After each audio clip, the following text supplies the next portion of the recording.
Channel news 18 India देख रहे हैं आप। आपके साथ मैं हूं पूजा और इस वक्त हम मौजूद हैं छतरपुर के बागेश्वर धाम में। जी हां, यहां पर अगले एक हफ्ते तक एक बड़ा आयोजन हो रहा है। दरअसल ये आयोजन है हिंदू राष्ट्र के संकल्प को लेकर, और साथ ही आपको बता दें कि ये धाम बहुत बड़ा है। यहाँ पर दूसरे हिस्से में यज्ञ की शुरुआत भी हो चुकी है, जहाँ पर तमाम पंडित यज्ञ शुरू कर चुके हैं, क्योंकि यहाँ के पीठाधीश्वर जो है बाबा बागेश्वर यानी पंडित धीरेन्द्र शास्त्री, उन्होंने संकल्प लिया है भारत को हिंदू राष्ट्र बनाने का।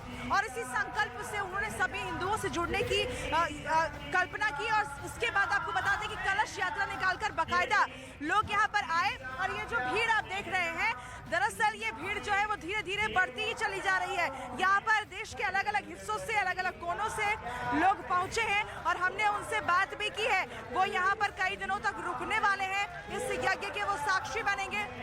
और यहाँ पर हर दिन एक अलग कार्यक्रम का आयोजन होगा, भजन संध्या का आयोजन होगा। इसके अलावा आयुर्वेद से लोगों को जोड़ने के लिए भी यहाँ पर मुहिम चलाई जाएगी। लेकिन ये लोग जो यहाँ पहुंचे हैं, सीधे तौर पर इनका ये कहना है कि भारत को हिंदू राष्ट्र होना चाहिए और वो इसीलिए यहाँ पहुंचे हैं। उनका मानना है कि हिंदुओं के साथ गलत हो रहा है देश में, और इसलिए वो बाबा का साथ देने पहुंचे हैं। जब हमने उनसे पूछा कि भारत तो संविधान से चलता है, तो हिंदू राष्ट्र बनाने की क्या जरूरत है, तो उन्होंने कहा कि नहीं, जब भारत हिंदू राष्ट्र बनेगा तभी राम राज्य आएगा और ये तमाम तरह की जो परेशानियां हैं देश में, वो दरअसल खत्म हो जाएगी।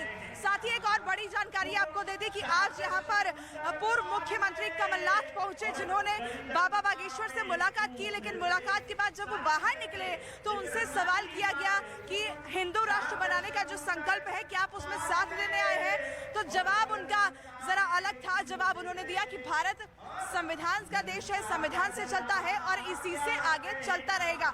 अब ऐसे में ये जो मुलाकात थी, यहाँ पर वो खास मेहमान के तौर पर आज पहुंचे हैं, तो फिर क्या ये मुलाकात पर्सनल थी या फिर आध्यात्मिक थी, या फिर इस मुलाकात के कुछ राजनीतिक मायने भी हैं? क्योंकि आपको पता है कि बाबा बागेश्वर यानी यहाँ के जो पीठाधीश्वर हैं पंडित धीरेन्द्र कृष्ण शास्त्री, वो लगातार अपने कई बयानों की वजह से चर्चा में रहे हैं। उन पर कई आरोप भी लगे हैं, अंधविश्वास फैलाने को लेकर, धर्म का गलत उपयोग करने को लेकर, जानबूझकर मंचों से विवादित बयान देने को लेकर, धर्म विशेष को लेकर उन्होंने लगातार बयान दिया।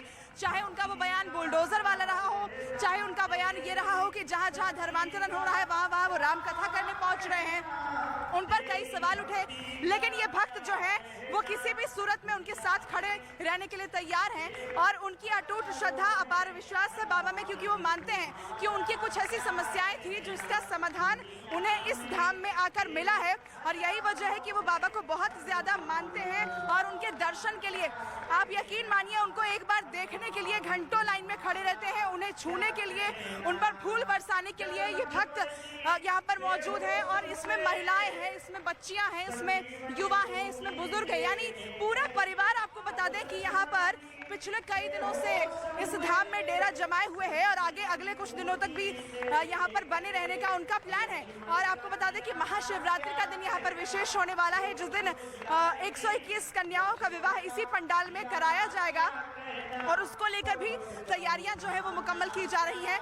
लेकिन बड़ी अपडेट जो है वो ये आपको दे दें कि कमलनाथ, जो कि आज के यहाँ पर मुख्य अतिथि हैं, वो यहाँ पर पहुंचे, मुलाकात उन्होंने की और बड़ा बयान उन्होंने दिया कि भारत संविधान का देश है और संविधान से ही चलेगा। लेकिन दूसरी तरफ ये जो मंच सजा है पीछे, जहाँ पर फिलहाल कथा चल रही है, दरअसल इस मंच से ही संकल्प लिया गया। कल यहाँ पर पंडित धीरेन्द्र कृष्ण शास्त्री ने यहाँ पर प्रेस कॉन्फ्रेंस की और उन्होंने बाकायदा कहा कि ये जो महायज्ञ है वो हिंदू राष्ट्र बनाने के लिए है, और वो चाहते हैं कि सभी हिंदू एक साथ जुड़े, और जब सभी हिंदू एक साथ जुड़ेंगे तो भारत जो है वो हिंदू राष्ट्र बनेगा, राम राज्य आएगा। और इसी के लिए इस महायज्ञ का आयोजन किया जा रहा है। एक तरफ तमाम विवाद उनके चमत्कार को लेकर किए जारी है, और उसी विवाद के बीच में आपको बता दें कि इस महायज्ञ का आयोजन किया जा रहा है। मैंने छिंदवाड़ा में सबसे बड़ा हनुमान मंदिर बनाया है, 101 फुट से भी ऊंचा। मैं हनुमान जी के दर्शन करने, प्रार्थना करने आया था कि मध्य प्रदेश का भविष्य सुरक्षित रहे। आज मध्य प्रदेश में जो चुनौतियां हैं, इन चुनौतियों का सामना हम सब मिलके करें। याद दिलाओ। और देखिए इन सबके बीच हम आपको वो भी सुनवाते हैं। बाबा बागेश्वर यानी पंडित धीरेन्द्र कृष्ण शास्त्री ने हिंदू राष्ट्र बनाने को लेकर क्या संकल्प लिया था, महायज्ञ से पहले उन्होंने क्या कुछ कहा था, वो एक बार हम आपको सुनवाते हैं। संपूर्ण ब्रह्मांड में हनुमान जी हमारे ऊपर दृष्टि न डाल पा रहे हैं। हो सकता है हमसे कोई अपराध हो गया हो सकता है मैं बहुत अधम हूँ, पापी हूँ, तो कहीं ऐसा ना हो हनुमान जी हमसे दृष्टि ना हटा ले।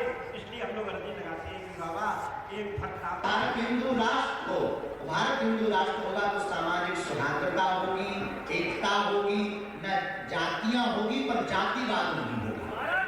हम ऋषि परंपरा का अनुकरण करने वाले भारतीय सनातनी लोग हैं। हमें अपने वेदों पर, अपने इष्ट पर, ईश्वर पर भरोसा है कि हम जो अपने इष्ट से मानते हैं वो परमात्मा दिल खोल कर देता है। तो जब करोड़ों हिंदू इस 13 फरवरी से 19 फरवरी तक यज्ञ में ईश्वर से कामना हिंदू राष्ट्र की करेगा तो भारत हिंदू राष्ट्र बनेगा।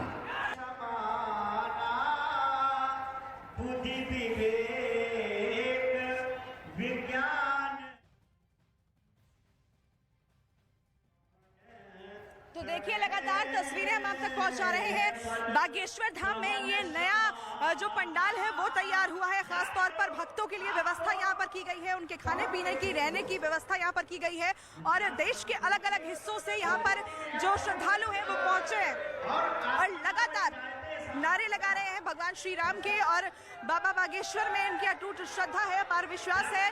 जिस चमत्कार को लेकर विवाद खड़ा हुआ, जिसे कुछ लोगों ने कहा कि दरअसल वो कोई चमत्कार नहीं, वो दरअसल एक कला है, उसको ये लोग चमत्कार मानते हैं, ये जानते हैं। और इसलिए क्योंकि उनकी समस्या का निवारण यहाँ पर दरबार में आने पर हुआ है। आपको बता दें कि पूरी प्रक्रिया होती है, बाकायदा मंगलवार के दिन जो है वो दरबार लगता है, जिसमें लोग रजिस्ट्रेशन कराने के बाद, अर्जी डालने के बाद उनकी पेशी की जब तारीख आती है, उन्हें फोन कॉल जाता है कि फलाने दिन आपकी पेशी है, वो यहाँ पहुँचते हैं और उसके बाद बाबा उनकी समस्या का समाधान करते हैं। और इसी को लेकर सारा विवाद शुरू हुआ कि दरअसल ये अर्जी लगाने का जो तरीका है उसी में एक फ्रॉड है और इस तरीके से यहाँ पर विवाद खड़ा हुआ। लेकिन उन सभी आरोपों पर बाबा बागेश्वर ने जवाब भी दिया। कल के अपने प्रेस कॉन्फ्रेंस में भी वो इस पर बोलते हुए दिखाई दिए।